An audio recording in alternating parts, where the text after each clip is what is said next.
Meus queridos, amados, abençoados, hoje vocês verão como o nome de Jesus de Nazaré virou uma das maiores fontes de lucro. Acompanhe comigo neste vídeo maravilhoso. Vamos começar com um profeta muito famoso, Malaquias. Quem não conhece Malaquias, capítulo 13, verso 10? Há anos e milênios, os pastores aplicam essa passagem da escrita de Malaquias. Malaquias foi o último dos profetas menores, tendo sido escrito por volta do ano de 430 a.C., sendo que o seu nome não é citado em mais nenhum livro da Bíblia. Vamos analisar. Olha, vou citar passagens dos próprios discípulos de Jesus e grandes profetas daquela época. Vamos mergulhar lá em 2 de Pedro, capítulo 2, versos 3. Movido por sode da ganância, tais mestres os explorarão com suas lendas e artimanhas. Todavia, sua condenação desde há muito tempo paira sobre eles, e sua destruição já está em processo. Olha só que Pedro citou como lendas e artimanhas. Hoje os pastores se fantasiam como sacerdote de uma tribo. Veja só, desde há muito tempo, manipulando com as escrituras. Vamos lá em 2 de Pedro 2, verso 14 e 15.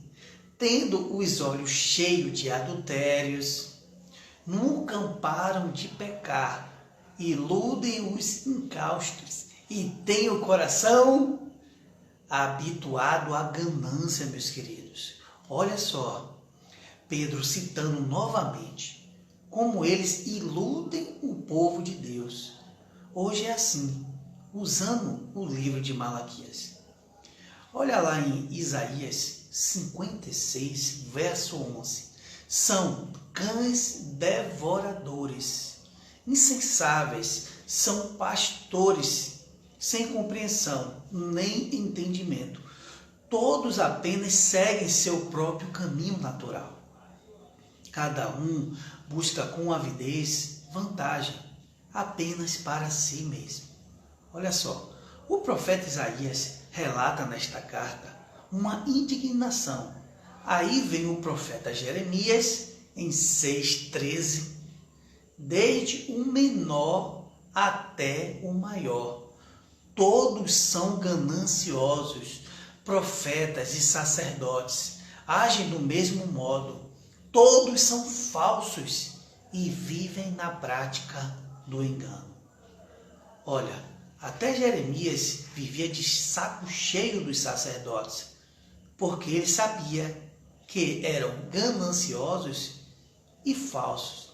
Em Jeremias 8, verso 10, sendo assim, entregarei as suas esposas a outros homens e darei os seus campos a outros proprietários, desde o menor até o maior.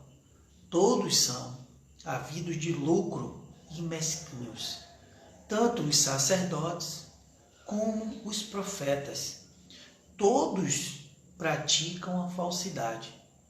Até o profeta Ezequiel, no capítulo 13, verso 19, vós me profanaste entre o meu povo em troca de alguns punhados de cevada e por pedaço de pão, matando quem não havia de morrer e mantendo com vida quem não merecia mais viver, mentindo ao meu povo, incausto, que lhe dão ouvidos. Hoje os pastores matam o povo, usando o quê? O nome de Jesus de Nazaré, com artimanhas e mentindo para seu próprio povo. Olha lá em Miqueias 3, verso 11, meus queridos. Vossos líderes ajuizam debaixo da influência de subornos. Seus sacerdotes ministram visando lucros e até vossos profetas fazem revelações em troca de prata. É pior ainda, ousam apoiar-se no Senhor, alegando: eis que o Senhor está no meio de nós. Nenhuma desgraça virá sobre nossas cabeças. Olha só que artimanha e falsidade os sacerdotes faziam. Meus amados irmãos em Cristo, olha só, vamos mergulhar novamente na carta de Malaquias, verso 1, verso 10. Ah, se houvesse uma pessoa entre vós que fechasse as portas do templo, assim ao menos não acenderia o fogo do meu altar inutilmente. Afinal, não tenho em vós o menor prazer, afirma o Senhor dos Exércitos, e não aceitarei as vossas ofertas desse jeito. Olha que o profeta fala: se houvesse uma pessoa que fechasse a porta do templo. Olha a revolta do profeta Malaquias. Aí vem Paulo e relata em Roma para os romanos. Veja só, Romanos capítulo 16, verso 18. Portanto, essas pessoas não estão servindo a Cristo, nosso Senhor, mas sim a seus próprios desejos, mediante a palavra suave e bajuladora. Enganam o coração dos incautos. O que são seus próprios desejos? Cada um abre seus próprios templos e colocam seus devidos nomes ali. Aplicam suas artimanhas e desejos. Olha lá a afirmação de Paulo, falando para o povo de Corinto, em 2 de Coríntios, capítulo 12, versos 17 e 18. Ora, será possível que eu vos tenha explorado por meio de alguma missão que vos enviei?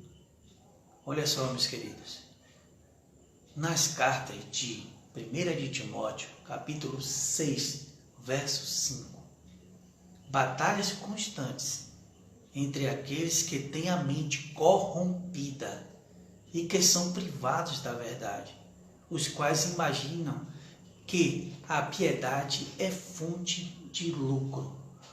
Nós que pregamos a Cristo, esse que ressuscitou e hoje vive dentro de nós, são batalha constante, porque nem todos são privados da verdade que está posto sobre eles. Olha, meus amados irmãos, que carta. Veja só em Judas, olha só, Judas 1, verso 11. Ai deles, porquanto trilham o caminho de Caim, havidos pelo lucro, se jogaram no erro de Balaão e foram tragados pela morte na rebelião de Corá.